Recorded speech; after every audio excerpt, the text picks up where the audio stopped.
संस्थापकाय च धर्मस्य सर्वधर्मस्वरूपिणे अवतारवरिष्ठाय रामकृष्णाय ते नमः। श्री रामकृष्ण लीला प्रसंग स्वामी शारदानंद जी महाराज द्वारा लिखित। हम स्वामी अभेदानंद जी महाराज की घटना देख रहे थे कि किस तरह से स्वामी जी को स्पर्श करके उनके भाव प्रवाह में एक तरह का परिवर्तन हुआ और वो द्वैत साधना से अद्वैत साधना की ओर उनका पूरा प्रवाह बदल गया। प्रवाह जैसे कि एक तरह से अनएक्सपेक्टेड टर्न हो गया। तो अभी इसके बाद में फिर ठाकुर ने स्वामी जी को पुकारा अपने कमरे में और स्वामी जी को कहा कि तुमने जो कुछ जमा होने से पहले ही तुमने खर्च करना क्यों शुरू कर दिया है, ऐसा करके। और फिर क्या कहा कि 6 महीने का बच्चे का गर्भपात होता है, इस तरह से उसके साथ में हुआ है, उसकी साधना के साथ में, कि वो जिस भाव को लेकर के आगे बढ़ रहा था वो भाव में प्रीमेच्योर अभी उसका गर्भपात हो गया है। और किंतु साथ साथ में ठाकुर ने यह भी कहा कि उनका अदृष्ट अच्छा है, नसीब अच्छा है। तो ये किस तरह से यह दो कॉन्ट्राडिक्टरी बातें ठाकुर ने कही, उसके बारे में हमने पिछली बार देखा भी था। थोड़ा बहुत स्पेकुलेशन हमने अपना किया था। अभी इससे आगे थोड़ा सा पढ़ते हैं कि ठाकुर आखिर शरद महाराज आखिर में क्या कहते हैं। इसके पहले की 1-2 लाइन पढ़ लेता हूँ जो ठाकुर ने स्वामी जी को कहा था। ठाकुर ने क्या कहा कि रे क्या रे, एक टू जमते ना जमते ही खर्च, थोड़ा सा जमा मतलब थोड़ा सा पूंजी इकट्ठा हुआ नहीं हुआ, इसके पहले ही तुमने खर्च करना शुरू कर दिया। यानी कि स्वामी जी को तो भविष्य में बहुत सारा महत् कार्य करना है, विदेश में जाकर के, भारत में भी। इसके लिए उनके पास में आध्यात्मिक शक्ति का एक संचय चाहिए, आध्यात्मिक स्पिरिचुअल पावर चाहिए। तो यह स्पिरिचुअल पावर उनके पास में आने से पहले ही यदि वो खर्च करना शुरू कर देंगे तो फिर भविष्य में जो उनको महत् कार्य करना है उसमें व्याघात हो सकता है। यहाँ पे देखिए कि दोनों तरह से दोनों लोगों को तकलीफ हुई है। यहाँ पे एक तो अभेदानंद जी का जो था कि वो द्वैत के प्रवाह के अनुसार चल रहे थे, वो द्वैत साधना में विघ्न खड़ा हुआ। और स्वामी जी के साथ में कि वो जो शक्ति का संचय कर रहे थे, उस शक्ति संचय में संचय होने से पहले ही यदि खर्च कर दे तो यह तो ऐसा हुआ ना कि वो एफडी हम रखते हैं, फिक्स्ड डिपॉजिट, और कहते हैं कि 5 साल के बाद में या 6 साल के बाद में यह डबल हो जाएगा। तो अच्छा ठीक है, हम इस आशा में बैठे हैं कि 5 साल के बाद एफडी जो हमने मान लीजिए कि 1 लाख रुपया रखा है तो 5 साल के बाद में वो 2 लाख हो जाएगा। अभी हुआ ऐसा, किंतु नियम कैसा है फिक्स्ड डिपॉजिट का कि आप जो जिस पीरियड के लिए डिपॉजिट करते हैं, मान लीजिए 5 साल के लिए डिपॉजिट किया है तो 5 साल से पहले आप उसको विड्रॉ नहीं कर सकते हैं। किंतु यदि मान लीजिए 3 साल के बाद में फिक्स्ड डिपॉजिट रखने के 3 साल के बाद में मुझे एकदम आवश्यकता पड़ी और मैं चाहता हूं कि मुझे मेरा पैसा जो है वापस चाहिए बैंक से, कोई बहुत बड़ा एक्सपेंस आ गया है, हो सकता है कोई मेडिकल इमरजेंसी आ गई हो, ना कुछ भी हो, तो मुझे एफडी तोड़नी पड़ेगी। तो 3 साल के बाद में यदि एफडी तोड़ते हैं तो वो जो डबल होने वाला था 5 साल के बाद में वो तो होगा ही नहीं, वो 3 साल का जो इंटरेस्ट है वो भी शायद हाथ में से जाएगा। अभी आज के लेटेस्ट रूल क्या है वो मुझे पता नहीं, किंतु ये मेरी अपनी ओर से स्पेकुलेशन करके कह रहा हूँ। तो यहाँ पे भी स्वामी जी के साथ में ऐसा ही हुआ कुछ, या तो फिर कहेंगे कि होने वाला था और शायद ठाकुर ने उसको यह दुर्घटना होने से बचा लिया कि जो पूंजी जमा कर रहे थे वो उसका एक मैच्योरिटी लेवल आ जाए स्पिरिचुअल साधना का, स्पिरिचुअल शक्ति का। उसके बाद में यदि वो खर्च करते हैं तो कोई दिक्कत नहीं है। उसके पहले यदि उसको खर्च करना शुरू करें तो प्रॉब्लम यह होगा कि उस समय जबकि वो उनके पास में इतना आध्यात्मिक संचय नहीं है तो उसका जो असर इफेक्टिवनेस है वो भी इतना नहीं रहेगा। जो एक इंटेंडेड उसका जो असर है, उसका जो इम्पैक्ट होने वाला था वो शायद उसमें कुछ गड़बड़ हो जाए और इतना ही नहीं, इस समय यदि ये हाथ में से चला गया तो भविष्य में उसको दोबारा इकट्ठा करने के लिए हो सकता है कि और भी ज़्यादा समय लगे, शायद न भी हो पाए, किसको पता। तो यहाँ पे जितना नुकसान अभेदानंद जी को हुआ था उतना ही नुकसान शायद स्वामी जी को भी हो सकता था। इसलिए देखिए कि यहाँ पे ठाकुर का जो सबसे पहला कंसर्न है कि पूरे भविष्य में पूरे विश्व में धर्म चक्र प्रवर्तन करना है, तो वैसे तो ठाकुर के जन्म से यह कार्य प्रारंभ हो गया है, किंतु एक एजेंट चाहिए ठाकुर को अपना, जो कि उनकी जो वाणी है वो घर घर तक पहुंचाए, उनका जीवन का जो अमर संदेश है, उनके जीवन के यह जो प्रेरक प्रसंग है वो घर घर पहुंचाए। इस तरह का कोई उनको एक चाहिए था। अर्जुन, या तो फिर कहेंगे कि राजा अशोक, या तो फिर क्रिश्चियनिटी में जैसे कि था कॉन्स्टेंटाइन, किंग एम्पेरर कॉन्स्टेंटाइन। तो इस तरह का कि जो कि अवतार के मैसेज को घर घर तक पहुंचाए, इस तरह के थे यहाँ पे स्वामी विवेकानंद। तो यदि उनको यदि पहले से ही यह जो पूंजी जमा करने से पहले ही खर्च कर दी और भविष्य में फिर से उतनी पूंजी जमा न कर पाए, तो फिर कितना भयानक नुकसान पूरे विश्व को होगा। तो यह खतरा स्वामी ठाकुर को पता था, इसीलिए उन्होंने स्वामी जी को ऐसा कहा कि उसके बाद में क्या कहते हैं, आगे निजेर भीतर भालो करे जमते दे तखन कोथाय की भावे खर्च करते हबे ता बुझते पारवी।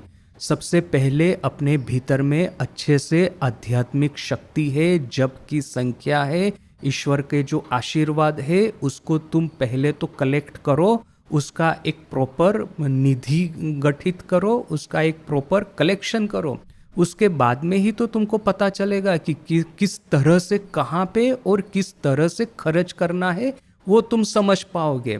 अभी जैसे कि देखिए कि पावर वीक होता है, और जैसे कि अपने घर में कभी हमने देखा होगा जब इलेक्ट्रिसिटी फ्लक्चुएशन होता है, तो हम यह जो इलेक्ट्रिकल जो गैजेट्स होते हैं, लैपटॉप है, न कि मोबाइल है, न कि टेलीविज़न है, तो हम क्या करेंगे, उसका स्विच ऑफ कर देंगे। यानी कि इलेक्ट्रिसिटी के फ्लक्चुएशन से ये जो अपने डिजिटल या तो फिर इलेक्ट्रिकल गैजेट्स से उसमें किसी न किसी तरह का माल फंक्शन खड़ा होने की संभावना है, वो बिगड़ जाने की संभावना है।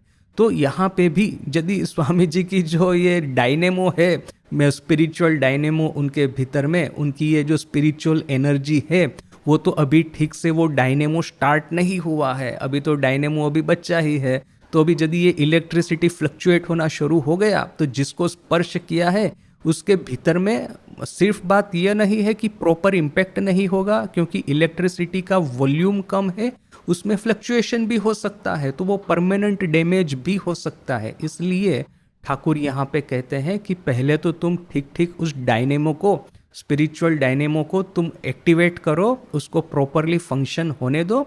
उसके बाद में जहाँ जहाँ पे ये स्पिरिचुअल करंट भेजोगे, तो कितनी अमाउंट में भेजना है, एग्जैक्टली किस तरह से उसको फाइन ट्यून करके स्टेबल करंट पहुंचाना है, जिससे कि वो जिस गैजेट में जा रहा है करंट, वो गैजेट डैमेज ना हो जाए। यह तो तुम बाद में समझोगे ना, अभी तो डायनेमो स्टार्ट नहीं हुआ है और पहले से ही सबको करंट पहुंचाना शुरू कर दिए हो। और एक्चुअली यही तो अभेदानंद जी ने कहा ना कि स्वामी जी को जैसे स्पर्श किया, वैसे ही मुझे ऐसा लगा कि मुझे जैसे कि बिजली का करंट लगा है। एग्जैक्टली यही शब्द अभेदानंद जी यूज करते हैं, इसलिए यहाँ पे ठाकुर कहते हैं। और इसीलिए हम ये इलेक्ट्रिक करंट का, ये डायनेमो का जो उपमा है, उदाहरण है, उसको लेकर के इसको हम समझ सकते हैं। तो इसलिए ठाकुर कहते हैं कि पहले तो अच्छे से तुम डायनेमो को स्टार्ट करो, फंक्शन होने दो, उसके बाद में कहाँ कहाँ पे ये बिजली पहुँचानी है, कैसे पहुँचानी है, किस तरह से स्टेबल ये इलेक्ट्रिसिटी, इलेक्ट्रिक जनरेशन जाना चाहिए, तो वो तो बाद में समझ सकोगे। माँ ही बुझिए देवेन, माँ जगदम्बा ही समझा देगी, क्योंकि जगदम्बा की शक्ति जब अपने हृदय में अवतरित होती है तो माँ जगदम्बा स्वयं बता देगी कि इस शक्ति का कहाँ पे किस तरह से व्यय करना है। और भीतर तोर भाव ढुकिए और की अपकारटा कोरली बोल देखी, उसके भीतर में यानी कि काली महाराज के भीतर में तुमने अपना भाव प्रवेश करवा करके किस तरह का उसका नुकसान किया, किस तरह का उसका अपकार किया, देखो तो, सोच के तो थोड़ा देखो। ও এতদিন এক ভাव দিয়ে যাচ্ছিল সেটা সব নষ্ট হয়ে গেল। वो इतने दिन एक भाव लेकर के विकास कर रहा था, आध्यात्मिक जीवन में प्रगति कर रहा था। वो भाव यानी कि द्वैत भाव, ईश्वर के प्रति शरणागति का भाव, यह नष्ट हो गया। 6 मासेर गर्भ जेनो नष्ट होलो, 6 महीने का गर्भ का जैसे कि गर्भ नष्ट हो गया, गर्भपात हो गया। जा होबार होए छे, किंतु फिर ठीक है, अभी जो होना सा तो हो गया। एखोन होते हठात अमनटा आर करिसनी। अभी से इस तरह का एकाएक किसी पे तुम अपना यह जो शक्ति का प्रयोग है यह मत करना। जा हो छोड़ाटार आदेश तो भालो, जो भी है लड़के का नसीब अच्छा है। तो यह सब हमने पिछली बार सब डिस्कस किया था। अभी और थोड़ा सा आगे पढ़ते हैं। स्वामी जी बोली तेन, स्वामी जी ने कहा, जब ठाकुर ने इतना सब कुछ उनको कहा तो स्वामी जी फिर ठाकुर के सामने तो वो कुछ नहीं बोल पाए, किंतु जब ये गुरु भाइयों के साथ में जो डिस्कस कर रहे थे उस समय स्वामी जी ने कहा कि आमी तो एकेबारे अबाक, मैं तो संपूर्ण रूप से स्पीचलेस हो गया, मेरे निशब्द हो गया, मेरे मुंह से एक शब्द भी नहीं आ पाया जब मैंने ठाकुर की यह बात सुनी। तो पूजार समय नीचे आमरा जा जा करेছি, ठाकुर समस्त जानते पेरे छेन। पूजा के समय में हमने वहाँ पे पूजा घर में जो किया ठाकुर सब जान पाए थे। यानी कि यह भी तो ठाकुर का एक टेलीविज़न है, टेलीविज़न यानी कि दूरदर्शन। वो जो संजय जिस तरह से धृतराष्ट्र को बताता है कि किस तरह से धर्म क्षेत्र कुरुक्षेत्र में किस तरह का युद्ध हो रहा है, किस तरह से पांडव और कौरव युद्ध कर रहे हैं, किस तरह से उनकी सेना खड़ी है। तो वो जिस तरह से संजय का वो जो टेलीविज़न था, दूरदर्शन था, दूरदर्शन की कैपेसिटी, यहाँ पे जैसे कि ठाकुर के पास में भी इस तरह से दूरदर्शन की कैपेसिटी है। पूजा घर में जो हुआ था सब समझ गए थे वो। की कोरी तार ओयरूप भर्सनाय चुप करे रैलूम। तो अभी ठाकुर ने इस तरह से मुझे डांटा तो फिर मैं क्या कहता, मैं चुप करके रह गया, सब कुछ मैंने चुपचाप सुन लिया।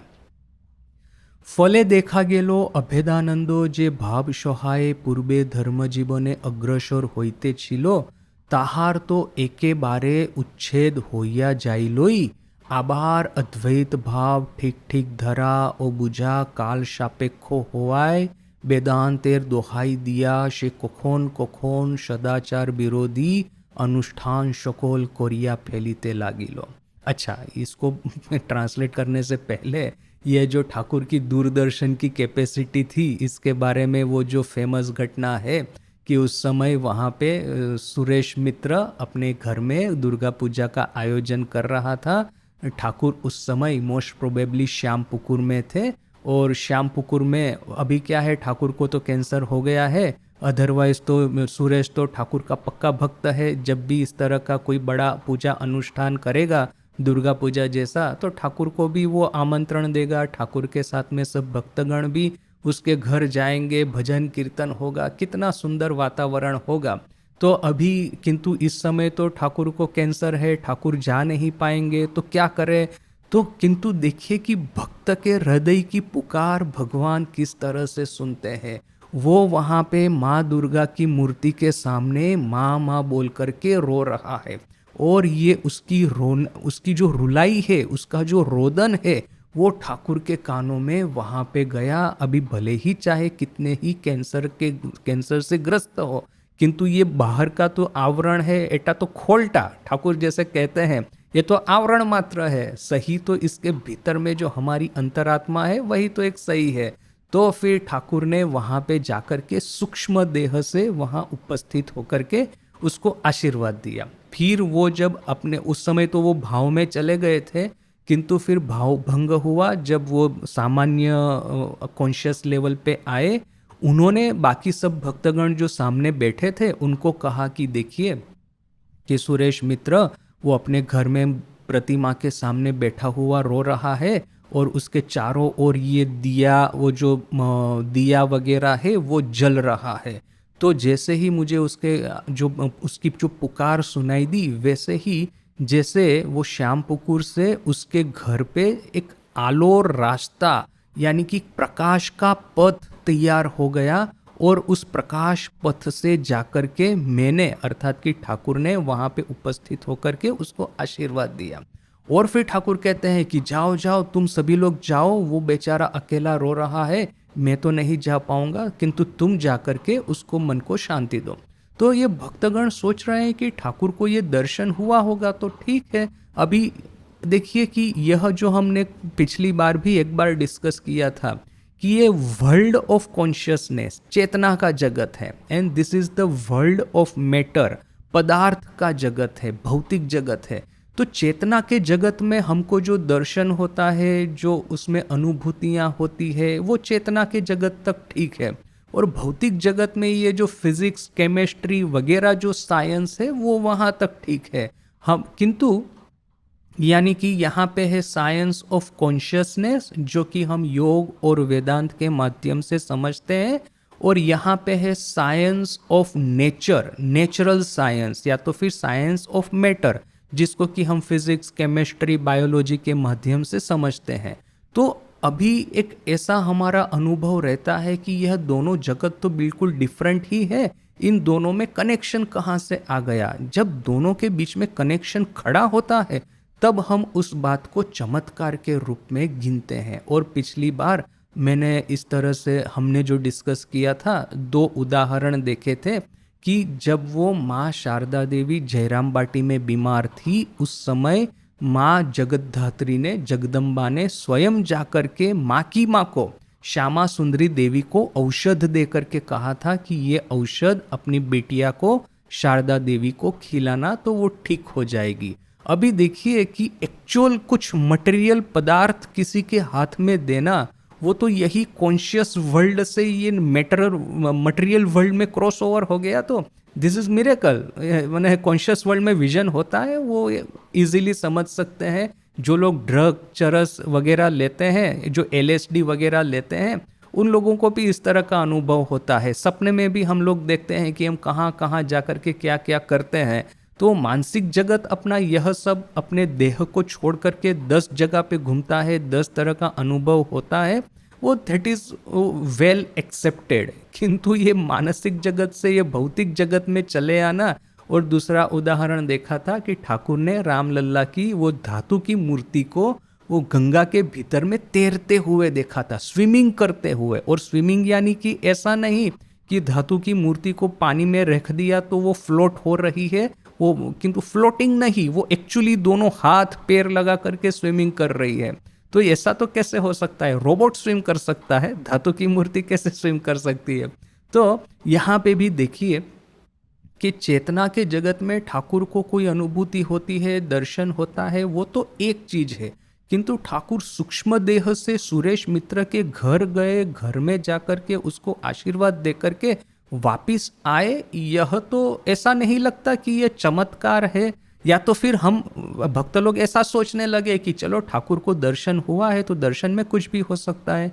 किंतु जब वो सुरेश मित्र के घर गए, आश्चर्यचकित हो गए कि ठाकुर ने जो वर्णन किया था वहाँ का एग्जैक्टली वैसा ही सब कुछ है। वही वो माँ दुर्गा की मूर्ति, वही जो चारों ओर ये दीपक टिम टिम कर रहे हैं, प्रज्वलित हो रहे हैं, और उसके सामने सुरेश मित्र बैठ करके रो रहा है। ठाकुर ने जिस तरह का वर्णन किया था एग्जैक्टली उसी के साथ में मैच हो रहा है। तो भक्तगण बड़े ही आश्चर्यचकित हो गए थे। अच्छा, ये जैसे कि दुर्गा प्रतिमा की बात है, तो और भी एक सुंदर इंसिडेंट है कि वो अपना मथुर बाबू ने दुर्गा पूजा की, और वो जो दुर्गा पूजा जो चलती है 4-5 दिन जितना भी, वो षष्ठी से लेकर के फिर ये दशहरा तक, विसर्जन तक, तो फिर वो बड़ा ही आनंद से समय बीता। जान बाजार का घर था मथुर बाबू का, ठाकुर भी आए थे। तो ठाकुर तो जहाँ पे रहेंगे वो आध्यात्मिक वो जो करंट है वो तो चारों ओर फैलने वाला है। तो मथुर बाबू उस समय अपनी जो उनकी जो यह है अपने जीवन के सर्वोच्च शिखर पे वो बैठे थे।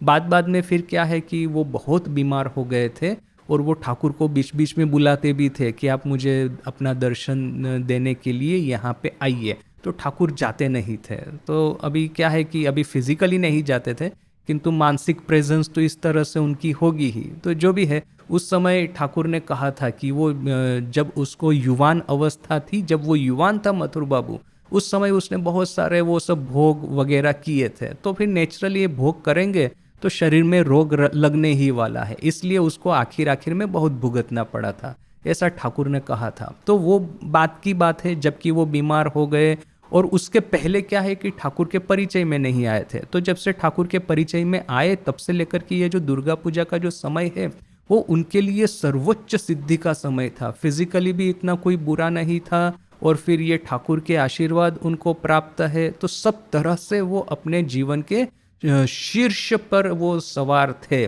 तो अभी ये दुर्गा पूजा चल रही है, पैसा खर्च हो रहा है, भक्तगण आ रहे हैं, पंडित के वो जो मंत्रोच्चारण है पूरे घर में फैल रहे हैं, ठाकुर स्वयं नारायण स्वयं घर में उपस्थित है, तो इससे ज्यादा और क्या चाहिए। वो कहता है कि मेरे पास में इतना धन है कि यह दुर्गा पूजा में प्रतिदिन कर सकता हूँ। यह जो आनंद है, इस आनंद को अभी मैं तोड़ना नहीं चाहता। अभी तक जीवन में मैंने जो कुछ भी किया सो किया, किंतु यहाँ से आगे मैं चाहता हूँ कि यही आनंद प्रतिदिन वो मेरे घर में, मेरे हृदय में बहता रहे। ये नारायण स्वयं मेरे पर खुश होकर के, प्रसन्न होकर के मेरे घर में निवास कर रहे हैं। आद्याशक्ति स्वयं दुर्गा के प्रतिमा के रूप में उपस्थित है, और जहाँ पे नारायण पूजा करेंगे तो आद्याशक्ति तो जीवित हो ही जाएगी, जीवंत हो ही जाएगी।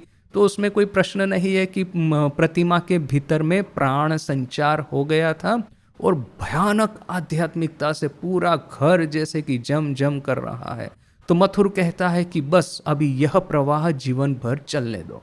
यहाँ पे दशहरा का समय आ गया, और जो पंडित जी पूजा कर रहे थे उन्होंने जाकर के वो मैसेज दिया उनको, मथुर बाबू को, कि अभी विसर्जन का समय आ गया है। तो यजमान उपस्थित होकर के जो विसर्जन की क्रिया है उसको समाप्त करे, उसके बाद में फिर मूर्ति को जाकर के ले जाकर के गंगा में उसको डुबा दिया जाएगा, गंगा में उसको विसर्जन दिया जाएगा। अभी जैसे ही ये समाचार मथुर बाबू के पास में आया तो मथुर बाबू तो थोड़े नाराज हो गए। उन्होंने कहा कि देखो, विसर्जन करने की कोई ज़रूरत नहीं है, जैसे ही पूजा चलती है चलने दो। वो ब्राह्मण पंडित को बोल दीजिए आपको जितना वो चाहिए, आपको पुरस्कार जो भी है आपका, वो मैं आपको देता रहूँगा। धन की चिंता मत करिए, पूजा के उपकरणों की चिंता मत कीजिए, जो लगता है खरीद लो और ये पूजा चलने दो। यह आध्यात्मिक आनंद अभी हमेशा के लिए उसको एज इट इज़ बहने दो, मैं इसमें किसी भी तरह का विघ्न नहीं देखना चाहता। तो यह मैसेज जब वो पंडित जी के पास में आया, पुजारी के पास में, तो वो तो बेचारे बड़े ही आश्चर्यचकित हो गए। वो थोड़े से चौकन्ने भी हो गए कि जो शास्त्रीय विधि से जो आप पूजा करते हैं उसमें तो है कि दशहरा को आपको विसर्जन करना है, तो फिर अभी मथुर बाबू ऐसा कहेंगे विसर्जन नहीं करना है, तो क्या शास्त्र विधि का भंग नहीं हुआ? तो फिर उन्होंने मथुर की जो पत्नी है वगैरह को कहा कि जाइए अपने उनको समझाइए, यजमान को, कि इस तरह से शास्त्र विधि का उल्लंघन करके पूजा नहीं होती है। तो जो भी गए उनको समझाने के लिए, सब लोग विफल हो गए। तो फिर आखिर में ठाकुर पे यह जिम्मा दिया गया कि कोई एक है इस जगत में। अभी मथुर तो बड़ा धनी है, जमींदार है, वैसे तो किसी की बात सुनने वाला नहीं है, कोई उसको धमकी भी नहीं दे सकता, किंतु एक व्यक्ति यदि कोई है इस जगत में जिनकी बात मथुर सुनेगा तो वो है बाबा। ये सब लोग ठाकुर को बाबा करके पुकारते थे मथुर के घर में। तो फिर ठाकुर को कहा गया कि आप जाइए, जा करके उसको समझाइए। तो फिर ठाकुर गए, देखा कि वो मथुर वहाँ पे वो बैठा हुआ है अपने कमरे में, और चेहरा लाल है, गुस्सा है, क्योंकि 10 लोग आकर के कहते हैं तो कि प्रतिमा का विसर्जन कर दो, विसर्जन कर दो, और वो चाहता नहीं है। तो वो सोच करके ही बैठा है, अभी जो नेक्स्ट जो भी आएगा मुझे यही बात कहेगा तो मैं एकदम डांटूंगा उसको। किंतु जब ठाकुर स्वयं आते हैं तो फिर ठाकुर के साथ में तो एकदम ससम्मान व्यवहार करना है। तो फिर ठाकुर ने इतना सम्मान पूर्वक उनको कहा कि बाबा क्यों आए हैं, हालांकि उसको समझ में आ गया होगा कि क्यों आए हैं। तो फिर ठाकुर ने कहा कि देखो कि प्रतिमा का विसर्जन कर रहे हैं तो माँ तो स्वयं तो तुम्हारे घर से नहीं जा रही है, माँ तो जो है तुम्हारे हृदय में ही सदा काल वो रहेगी, सदा काल तुम्हारे हृदय में ही विराजित रहेगी, विराज करेगी। तुम इसकी चिंता मत करो, प्रतिमा का जो विधि पूर्वक शास्त्रीय प्रणाली अनुसार विसर्जन करना है तुम कर दो, उसके बाद में तो फिर मैं हूं ना। ठाकुर ने ऐसा नहीं कहा, ये मैं कह रहा हूं कि ठाकुर तो है ना उसके बाद में, भाई चिंता किस बात की है, जहां पे ठाकुर है वहां भी माँ है। तो फिर जब ठाकुर ने इस तरह से कहा तो फिर मथुर मान गया और फिर वो पूजा का वो जो मूर्ति का विधिवत विसर्जन हुआ।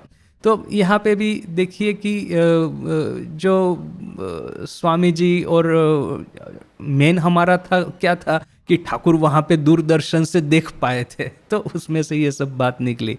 सो एनीवे, अच्छा अभी इसके बाद का जो पूरा सेंटेंस है उसको मैं अभी ट्रांसलेट करता हूँ कि यह जो स्वामी जी ने जिस तरह से अभेदानंद जी को स्पर्श किया उसके परिणाम से देखा गया कि अभेदानंद अर्थात काली महाराज जिस भाव की सहाय से अपने पूर्व जीवन में, अपने पूर्व धर्म जीवन में आगे बढ़ रहे थे, विकसित हो रहे थे, उसका तो संपूर्ण रूप से विनाश हो ही गया, उच्छेद हो ही गया। किंतु साथ साथ में ही ऐसा है कि अद्वैत भाव तो ठीक ठीक समझने के लिए आपको समय लगेगा। काल सापेक्ष, यहाँ पे महाराज जी लिखते हैं, अद्वैत भाव को समझना और उसको अंगीकार करना, उसके अनुसार अपने जीवन को ढालना, यह तो काल सापेक्ष है, समय सापेक्ष है, इसके लिए समय लगता है। स्वामी जी को ठाकुर किस तरह से स्टेप बाय स्टेप अद्वैत साधना की ओर ले गए थे, वही अष्टावक्र संहिता जब पहली बार पढ़ने को दी थी तब स्वामी जी कह रहे हैं कि अरे इसमें तो सब पाप की बात लिखी है, मैं ईश्वर हूँ या मैं ब्राह्मण हूँ ऐसा कहना तो पाप है, इस किताब को जला दो, ऐसा करके स्वामी जी का जो स्ट्रॉन्ग ओपिनियन था वहां से लेकर के काशीपुर बागान में देखिए कि किस तरह से उनको निर्विकल्प समाधि प्राप्त हुई थी। तो ये तो एक पूरा ट्रेजेक्टरी था, ये ट्रेजेक्टरी के अनुसार ही चलना है। आप फटाक करके एक को निकाल करके दूसरा बिठा देंगे तो विकृतियां तो आने ही वाली है। तो इसलिए महाराज लिखते हैं कि अद्वैत भाव को ठीक ठीक समझना समय सापेक्ष है। इसीलिए फिर देखा गया कि वेदांतेर दोहाई दिया, यानी कि वेदांत का नाम लेकर के काली कभी कभी सदाचार विरोधी अनुष्ठान सकल करिया फैलीते लागिलो। काली महाराज कभी कभी सदाचार विरोधी आचरण करने लगे थे।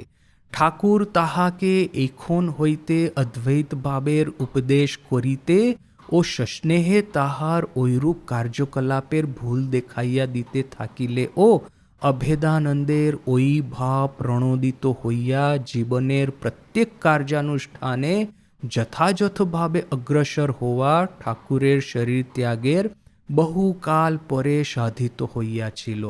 उस दिन से लेकर के ठाकुर जब भी काली कोई भी सदाचार विरोधी अनुष्ठान करता, कार्य करता, तो ठाकुर उसको सस्नेह है, उसको उस जो कार्य है उसकी गलती, उसकी त्रुटि दिखा देते, उसको शांति से अद्वैत भाव का उपदेश देते और यह सब करते, किंतु फिर भी अद्वैत भाव से ठीक ठीक अपने जीवन को प्रेरित करना, अद्वैत भाव को अपने जीवन के प्रत्येक कार्य में उसको प्रवेश करवाना, अद्वैत भाव से अपने शरीर मन प्राण को भर देना, यह बात काली महाराज के जीवन में ठाकुर की महासमाधि के बहुत समय बाद में, लंबे समय के बाद में साधित हुई थी। वो उस लंबे समय तक उनके जीवन में यह अद्वैत भाव को लेकर के कुछ न कुछ गड़मथल, कुछ न कुछ कन्फ्यूजन बना रहा था। अभी यहाँ पे देखिए कि यहाँ पे तो वैसे शरत महाराज इस तरह का कुछ कहते नहीं है कि सदाचार विरोधी ऐसा तो कौन सा आचरण काली महाराज ने कर दिया था कि जिसकी वजह से ठाकुर थोड़े से परेशान रहते थे, ठाकुर को उनको समझाना पड़ता था। तो यहाँ पे तो नहीं लिखा, किंतु हमको पता है वो फेमस मछली पकड़ने वाली घटना कि काली महाराज बड़े, वो जो फिशिंग रोड आता है ना, वो मछली पकड़ने वाला वो जो एक रोड रहता है, यानी कि एक लकड़ी रहता है, लकड़ी के अंत में एक डोरी लगाई होती है, रस्सी होती है, रस्सी के अंत में एक हुक होता है। अभी ये हुक के ऊपर में एक कीड़ा रखा जाता है, कीड़ा न कि ऐसा कुछ जो कि मछली को खाना अच्छा लगता है, फिर इसको पानी में डाला जाता है। अब ये कीड़ा खाने के लोभ में मछली उसमें मुंह में डालेगी तो मुंह में ये हुक भी आ जाएगा, और जैसे ही मछली अपना मुंह छुड़ाने का प्रयास करेगी, ये वो हुक हिलेगा तो रस्सी हिलेगी, रस्सी हिलेगी तो जो लकड़ी जिनके हाथ में है उसको पता चलेगा कि मछली इसमें पकड़ा गई है, तो फिर वो रस्सी को खींच करके लकड़ी के माध्यम से वो मछली को पकड़ लेगा। तो यह मछली पकड़ने का एक तरीका है, फिशिंग रोड के माध्यम से मछली पकड़ना। और जैसे कि जनरली मछुआरे जो होते हैं, मछुआरे इस तरह से मछली नहीं पकड़ते, वे लोग जाल फेंकते हैं, जाल बिछाते हैं, जाल फेंकेंगे, फिर वो ठाकुर का जो फेमस उदाहरण है कि जो मछलियां होती है जाल में फंस जाती है, उसमें से किस तरह की मछलियां होती है, एक तो है कि नित्य सिद्ध, वो कभी भी जाल में फंसती ही नहीं है, क्योंकि उनको पता है कि इस एरिया में मछुआरे जाल डालते हैं। कोई है कि मुक्त है, यानी कि मेहनत करके जब जाल में फंस गई है तो बड़ी ही मेहनत करके कैसे भी करके वो जाल में से अपने को बचाती है। फिर एक है कि जो कि अपना मुंह जो मिट्टी में डाल करके मुंह छुपा करके रहती है, इस तरह से कि जैसे कि वो सोचती है कि यदि मैं जाल के सामने या मछुआरे के सामने नहीं देखूंगी तो मैं बच जाऊंगी, किंतु इससे तो बचने वाला है नहीं। जब वो मछुआरे का समय हो गया जाल खींचने का, वो जाल खींचेगा और इस तरह की मछली जाल के साथ में चली जाएगी, वो मर जाएगी। तो यह जनरली मछली पकड़ने का तरीका है। क्योंकि ये फिशिंग रोड के माध्यम से आप मछली पकड़ते हैं तो मुश्किल से 1-2 मछलियाँ, 3-4 मछलियाँ पकड़ी जाएगी, आपको वेट करना पड़ेगा, जबकि जाल फेंक करके आप बहुत सारी मछलियाँ पकड़ सकते हैं। यानी कि कमर्शियल आपका उद्देश्य है तो आप जाल फेंक करके मछली पकड़िए, और अपने खुद के आनंद के लिए या तो अपने खुद के खाने के लिए मछली पकड़ते हैं तो फिशिंग रोड के माध्यम से पकड़िए। तो अभी ये काली महाराज थे, वो फिशिंग रोड के माध्यम से मछली पकड़ने में बड़े ही माहिर थे। और वहाँ पे काशीपुर में 2 पौंड थे, ये तालाब थे, तो दोनों तालाब में वो इस तरह से वो फिशिंग रोड के माध्यम से मछलियाँ पकड़ा करते थे। अभी यह बात ठाकुर के पास में गई तो ठाकुर ने काली महाराज को बुलाया, कहा कि देखो तुम जिस तरह से मछली पकड़ रहे हो ये ठीक नहीं है। ये एक तो आनंद के लिए, वह सब करने के लिए मछलियों को नहीं पकड़ना चाहिए, ये मछलियों की हत्या करने के बराबर है। तो काली महाराज फिर वो जैसे अद्वैत भाव उन्होंने प्रवेश हुआ था, तो फिर वो जो गीता का जो फेमस श्लोक है, य एनम वेत्ति हंतारम यश्चैनम मन्यते हतम उभौ तौ न विजानी तो नायम हंति न हन्यते। यानी कि जो यह सोचता है कि मैंने किसी की हत्या की है और जो यह सोचता है कि किसी ने मेरी हत्या की है, तो यह दोनों लोग नहीं जानते कि आत्मन ना ही हत्या करता है ना ही आत्मन की हत्या होती है। यदि मेरा स्वरूप ये देह नहीं है और देह के जो विकार नहीं है, मन के विकार, काम क्रोध मद लोभ मोह अष्टपाश, ये पंचक्लेश, यह सब यदि मेरे अंग नहीं है, मेरा सही स्वरूप नहीं है, मैं यदि आत्मन हूं तो ना ही, और आत्मन तो एक ही है, ये मल्टीप्लिसिटी भी तो नहीं है, ये विभिन्न देह है, विभिन्न मन, विभिन्न जीवात्मा है। यह सब तो माया का जो आवरण लगा है बोल करके ही तो हमको दिख रहा है, वरना तो बस एक ही अजर अमर भी कहना उचित नहीं है। समय और काल के परे एक ही आत्मन है जो कि सबके भीतर में प्रकाशित हो रही है। तो आत्मन कैसे किसी का वध कर सकता है? आत्मन के भीतर में ना ही काम क्रोध वगैरह कोई विकार है, और आत्मन एक ही है, एक ही आत्मन, दूसरा किसी का वध करने योग्य सामने कुछ है ही नहीं कि जो कि इसका वध करे। यानी कि जो यह सोचता है कि मैं आत्मन हूं, वो ना ही वध करता है ना ही उसका वध होता है। तो ये गीता का श्लोक वो काली महाराज ने कह दिया कि ना ही मैं मछली की हत्या करता हूं ना ही मछलियों की हत्या हो रही है। तो फिर ठाकुर को उनको समझाना पड़ा कि देखो यह सब तो तुम कब बोल पाओगे, जब तुमको आत्मन साक्षात्कार हुआ है। जब तक हम माया के राज्य में है, जब तक ये काम कांचन क्रोध उस सब से हमारा मन भरा हुआ है, तब तक तो हमको ये जगत के नियम है उसका पालन करना ही होगा। यदि हम काम कांचन से भरे पड़े हैं और फिर कहते हैं कि मैं तो आत्मन हूँ, और फिर मैं इस तरह से बिहेव करना शुरू कर दूंगा कि आत्मन के भीतर में स्त्री पुरुष कोई भेद ही नहीं है, तो स्त्रियों के साथ में पुरुषों के साथ में मैं उसी तरह से वर्तन करूंगा जो कि मेरी इच्छा होगी, मैं स्वेच्छाचार करूंगा, तो पूरा 100% पॉसिबिलिटी है कि हम इस तरह के पाप में पड़ जाए कि फिर वहां से निकलना मुश्किल हो जाए। तो पहले तो आत्म साक्षात्कार करो, फिर कहो कि ना ही मैंने किसी की हत्या की है, ना ही किसी की हत्या हो रही है, वो तुम बाद में कहना, पहले तो आत्म साक्षात्कार करना होगा। ऐसा कहने के बाद में ठाकुर और भी एक चीज कहते हैं, देखिए कि यह जैसे कि एक हुक के भीतर में कुछ अच्छा ये जो कीड़ा वगैरह है वो मछली को देना, और मछली यह समझ ले कीड़ा खा रही है, वो कीड़े की बजाय वो हुक खा लेती है, तो पता है ये किस तरह का है, ये किस तरह का एक तरह से धोखा है। जैसे कि अपने घर में कोई मेहमान आए हैं, उनको हम खाने में जहर परोसते हैं, तो वो कितना बड़ा वो मतलब जो अपने शास्त्र विधान है कि अतिथि देवो भव, इसके सामने कितना बड़ा अपराध होगा। अतिथि तो आता है आपके घर में यह सोच करके कि हाँ आप उसकी सेवा करेंगे, आप उसको सम्मान देंगे, उसकी वजह जैसे वो लाक्षागृह बनाया था ना वो महाभारत में, कि पांडवों को बुलाया गया और अभी बहुत अच्छे से बड़ा सुंदर महल है, वो बड़ा सुंदर महल बनाया गया, किंतु ये जो महल था पूरा इनफ्लेमेबल मटेरियल्स का बना हुआ था, और इनके भीतर में कौरवों के भीतर में पाप था कि जब पांडव लोग रात को सो जाएंगे तब पूरे महल को जला देंगे और साथ में पांडवों की भी हत्या कर देंगे। तो यह तो उस तरह का पाप हुआ, हुआ, अधर्म नीति हुई।